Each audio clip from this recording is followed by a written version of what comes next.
Hello guys, welcome back to my channel. Today we are going to make pasta with leftover mutton keema for iftar.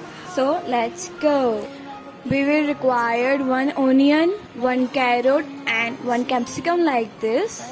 We will require ginger and garlic paste, 1 chicken cubes and chili, green onion, how much you want. Then leftover keema.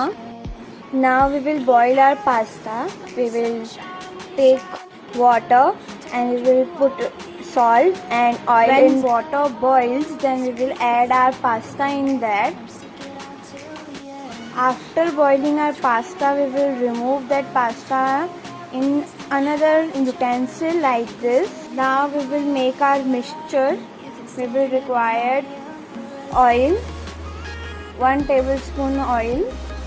Then we will put our ginger garlic paste, chili in that and we will mix it well for 1 to 2 minutes.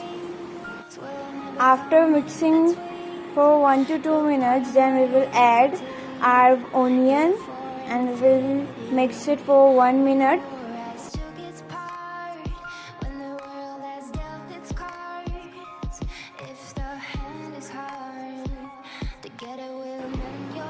Then we will add our carrot. We will mix it well for 1 to 2 minutes because carrot takes time. Then we will add a capsicum and mix it well for 1 to 2 minutes. We will stir it and we will put our 1 cube also in that. Then we will put our keema inside that and we will mix it well.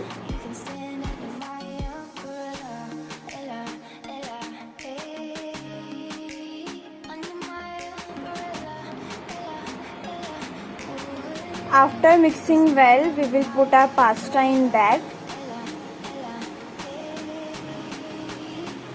and then we will stir it well. We will mix all our mixture with pasta.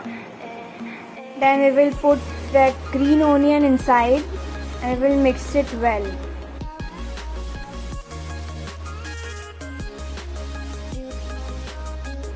Our pasta is ready to serve. If you like my video, please subscribe and press the bell icon for more updates. Like, share and comment down.